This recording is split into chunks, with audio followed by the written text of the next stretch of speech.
نحمدہ و نصلی علی رسولہ الکریم اما بعد اعوذ باللہ من الشیطان الرجیم بسم اللہ الرحمن الرحیم۔ آپ اللہ کو بہت عزیز ہیں کیونکہ آپ اللہ کے محبوب کی محبوب امت ہیں۔ اللہ آپ سے پیار کرتا ہے، اسی لیے پروردگار عالم نے آپ کو روزے فرض کیے کہ آپ تقوی حاصل کر سکیں۔ کیوں؟ تقوی آپ کو کیا دیتا ہے؟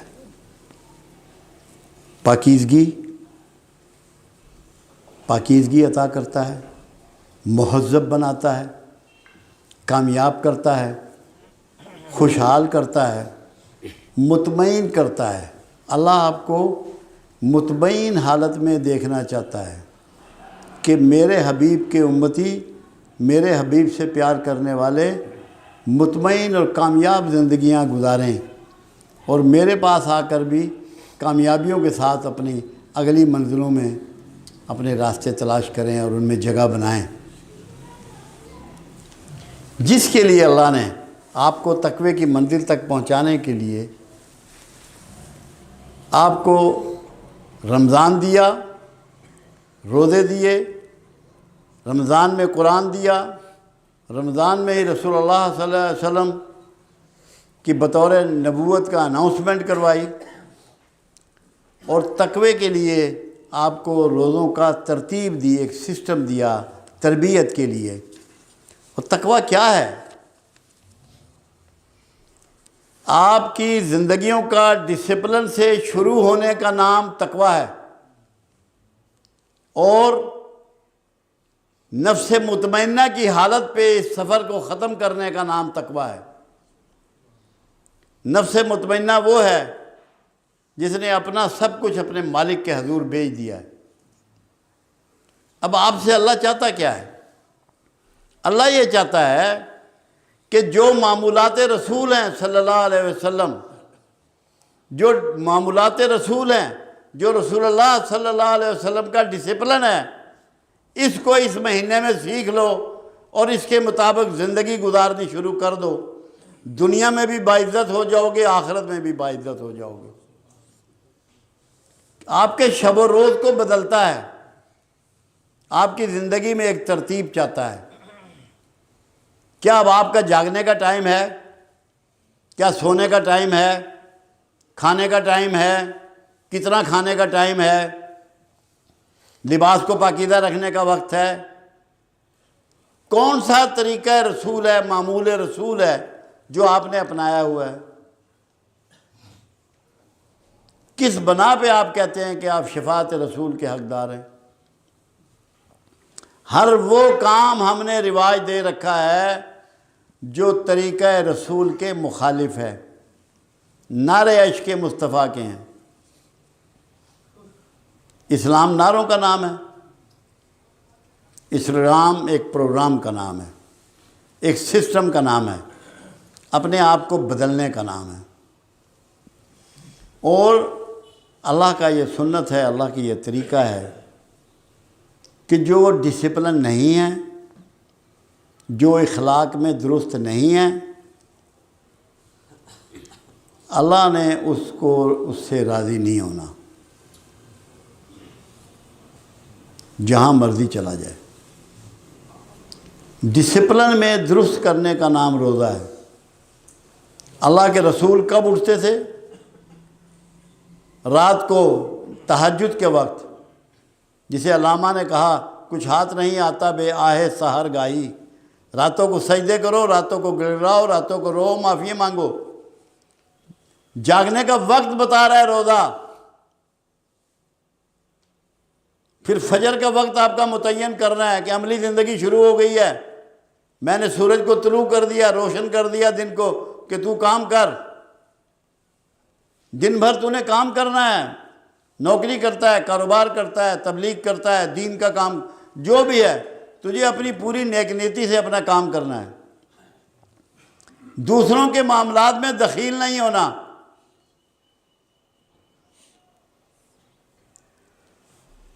جو بھی تیرا فنکشن ہے تو نے اس کو پراپرلی کرنا ہے. پھر شام کو تیرا بزنس کلوز کرنے کا، اللہ کے حضور سجدہ ریز ہونے کا ٹائم مقرر ہو گیا. اور سب سے بڑی بات کیا ہے؟ خواہشیں نہیں. رمضان میں خواہشیں نہیں، تمہاری ضرورتیں روکی جا رہی ہیں اللہ کی طرف سے.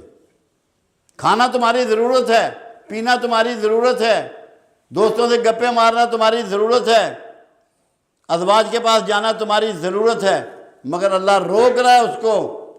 کیوں؟ کہ اگر تم لوگ دنیا میں کوئی نام چاہتے ہو، کوئی عزت چاہتے ہو، کوئی عروج چاہتے ہو، کوئی بینیفٹ چاہتے ہو، تو بغیر سیکریفائز کیے تمہارے حصے میں نہیں آئے گا. تمہیں قربانی دینی ہے اس کے لیے، اپنے کھانے کی، اپنے پینے کی، اپنے سونے کی، اپنے جاگنے کی، اپنے تمام آسائشوں کی قربانی دینی ہے. یہ جہاد کی طرف پہلا سبق ہے. 1 ہجری میں روزے فرض ہوئے. کیوں؟ کہ جہاد متقیوں پہ فرض ہے، اہل تقوی کا کام ہے جہاد. ورنہ تم تو کسی کی جان اپنے ذاتی غرض کی وجہ سے بھی لے سکتے ہو. اگر متقی ہو تو تم اللہ کے لیے مارو گے کسی کو. کیونکہ اگلے سال 2 ہجری میں جہاد فرض ہوا. تو روزہ بنیادی طور پہ مسلمان کو مومن سے متقی بنانے کا ہتھیار ہے، انسٹرومنٹ ہے، ذریعہ ہے، طریقہ ہے. اور جب تک آپ متقی نہیں ہوں گے اللہ کے لیے قربانی دیں گے. جنہوں نے مواخات میں حصہ ڈالا، اپنے گھر دے دیے، اپنے کاروبار دے دیے، اپنے جانور دے دیے، وہ کب دے دیے؟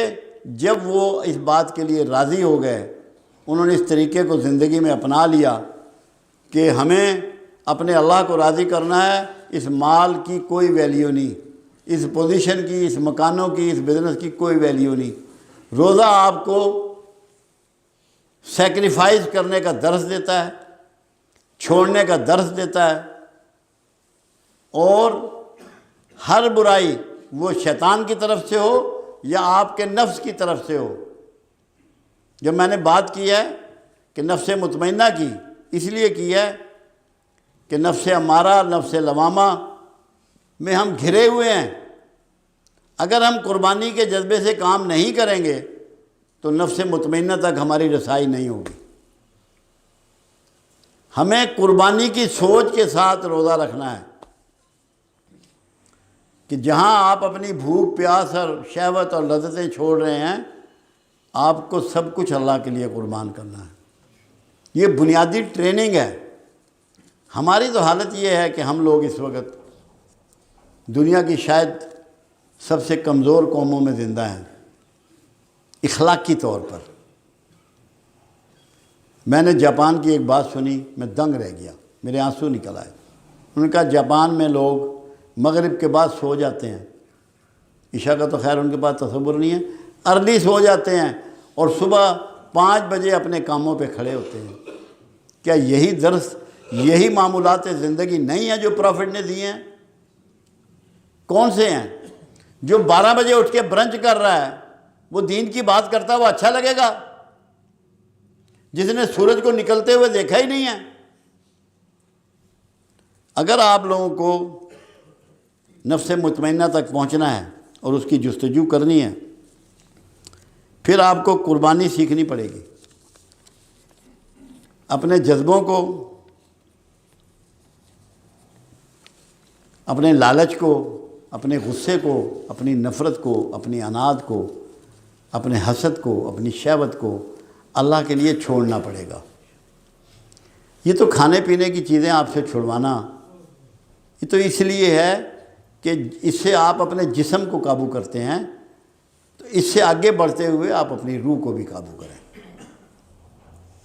اپنے اندر سے یہ کھرچ کے نکالیں چیزوں کو.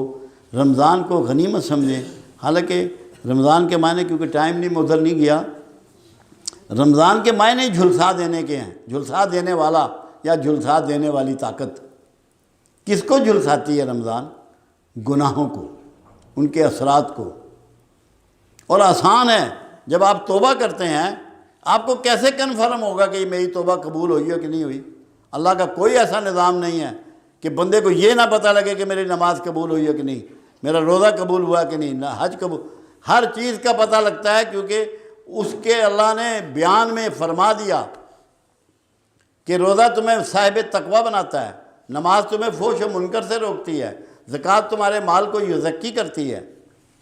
نتائج ہمیں بتاتے ہیں، توبہ کا بھی نتیجہ معلوم ہے۔ اس مہینے کثرت سے توبہ کریں۔